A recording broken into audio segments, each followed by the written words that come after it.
ছোট্ট রায়হানের বয়স ৭ বছর। সে থাকে বাংলাদেশের এক সবুজ গ্রামে। তাদের বাড়ির পাশেই বড় একটি আম বাগান। রায়হানের সবচেয়ে ভালো বন্ধু হল একটি দুষ্টু কিন্তু খুব মিষ্টি বানর, তার নাম টুনটুন।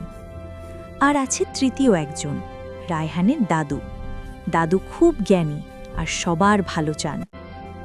একদিন সকালে রায়হান বাগানে গিয়ে দেখে অনেক কাঁচা আম মাটিতে পড়ে আছে, কিছু আমে দাগও লেগেছে।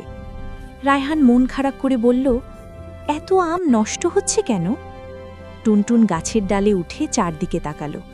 হঠাৎ সে ইশারা করে দেখালো কিছু ছাগল বাগানে ঢুকে গাছের নিচে লাফালাফি করছে।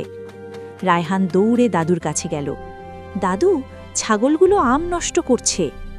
দাদু মৃদু হেসে বললেন, ওরা নিশ্চয়ই ক্ষুধার্ত, রাগ না করে বুদ্ধি দিয়ে ভাবো। রায়হান একটু ভেবে বলল, তাহলে ওদের জন্য আলাদা খাবারের ব্যবস্থা করলে কেমন হয়? দাদু খুশি হয়ে বললেন, এই তো আমার বুদ্ধিমান নাতি। রায়হান আর টুনটুন মিলে বাগানের বাইরে এক পাশে নরম ঘাস আর কিছু সবজি রেখে দিল। ছাগলগুলো সেখানে গিয়ে খেতে শুরু করল। তারা আর বাগানে ঢুকল না। কয়েকদিন পর গাছ ভরে গেল পাকা হলুদ আমে। রায়হান আনন্দে বলল, ইয়ে, আমাদের আমগুলো বেঁচে গেছে। টুনটুন লাফিয়ে নিচে নেমে হাততালি দিল। দাদু হাসি মুখে বললেন, দয়া আর বুদ্ধি, এই দুটো থাকলে সব সমস্যার সমাধান হয়। সেদিন রায়হান, টুনটুন আর দাদু গাছের নিচে বসে মিষ্টি আম খেল আর অনেক হাসল।